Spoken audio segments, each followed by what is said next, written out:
A New York City campus police officer has been suspended for his outrageous comments during a protest. You support genocide! You support genocide! We're killing all you guys. How about that? Huh? Kill us. Kill us. You're a cold uniform. You want to kill us? I have you on camera. Yeah. I have you on camera. You're a That's what you are. So this took place on Thursday at the College of Staten Island and was posted on social media by journalist Heb Jamal. Now, the officer has been identified as Sergeant Donald Gerard by the New York Daily News. Sergeant Gerard is now on suspension. So there's an investigation. But here's the thing. This is gross, but not entirely shocking. I mean, seeing this kind of rhetoric, especially aimed at pro-peace protesters, we've seen this happen all over the country in the wake of the October 7th. Now, here's the thing, right? Police don't really care if protesters are nonviolent. They want to bust heads anyway, okay? Police hate student protesters. You can hear it in his words. Oh, yeah, I support killing you all. Oh, well, that's not something that a police officer is supposed to be saying, all right? But here's the thing. Police, it's been shown that they will start violence and then use the violence to clear the crowd, all right? They'll start it by, of course, being sometimes just coming in and busting heads, and sometimes just gearing up in riot gear and things like that in order to incite the crowd. Now, one former chief of police from Camden, New Jersey, Scott Thompson, says, quote, "There's this failed mindset of if we show force, immediately we'll deter criminal activity and unruly activity." He then asks, "Show me where that has worked." Well, it hasn't. It has worked to just increase violence. In fact, there are studies going back 50 years that show that the more the police escalate force, the more the violence happens. So obviously de-escalation would be better. Let me address the studies first. 3 federal commissions formed between 1967 and 1970 conclude that when police escalate force using weapons, tear gas, mass arrests, and other tools to try to make the protesters do what the police want, those efforts can often go wrong. De-escalation happens to be the best way to prevent violence and destruction. But you can see officers like this guy, they want the violence, they welcome it, because then they get to go in and do what they've trained for, which is to bust people's heads. Now, getting back to Thompson, right? So the Camden police force, before he took over, was a disaster. It was a complete mess. So you had no trust in their police forces. You had massive amounts of excessive force complaints. You had crime at incredibly high levels. So what did they do? Well, they literally abolished the police. I'm not kidding. They disbanded the entire Camden police force and made it a county police force. So they basically got rid of the old one, rebuilt it from scratch. And they focused on different types of training, de-escalation. So what has happened since then? In the decade that since the county has been on the patrol, crime in Camden actually hit its lowest level in 50 years. You had less homicides. You had reports of excessive use of force plummet, gone. It's a far cry from where it started in Camden, with it being actually one of the most dangerous cities in the country back in 2010, with a murder rate that was on par with the country of Honduras. That's bad. So they get rid of the police, they disband it, gone, and they rebuild it with a focus on de-escalation, with a focus on community policing. So now they did some things in order to do that, which some people disagreed with. For example, they busted the union. All right, I get that.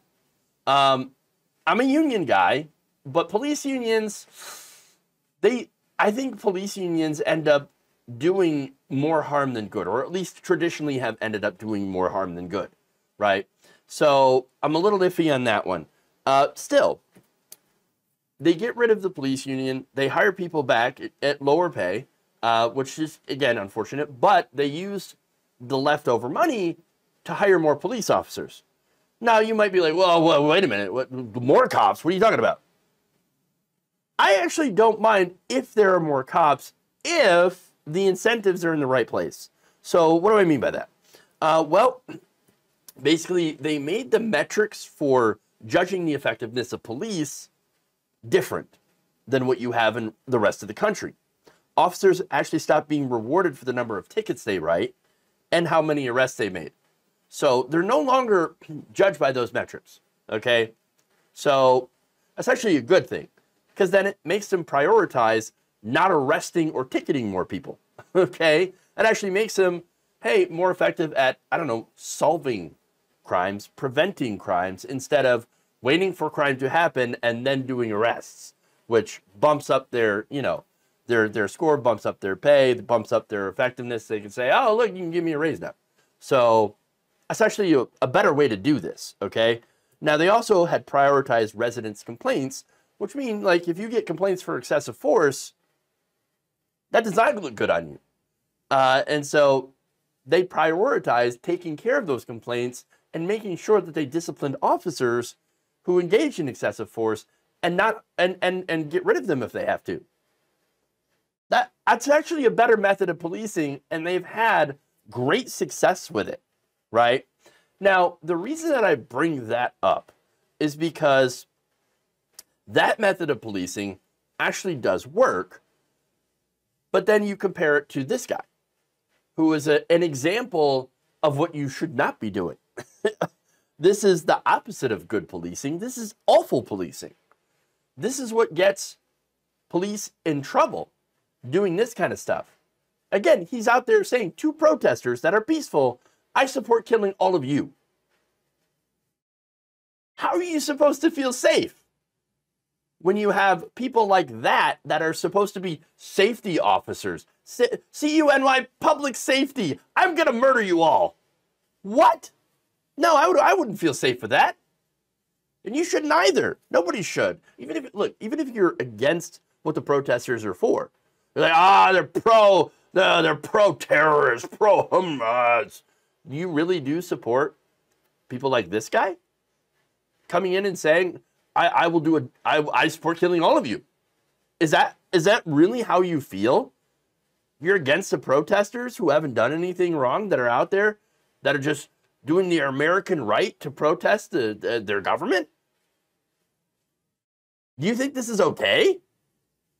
I mean, just be honest about it. If you think this is okay, be honest and say, yes, I'm a fascist.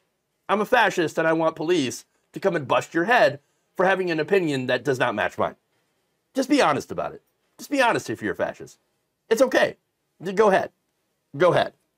Now, that said, the College of Staten Island spokesperson had talked to the Daily News and said, quote, we condemn the offensive language used by a CUNY officer during an otherwise wonderful commencement celebrating our 2,000 graduates.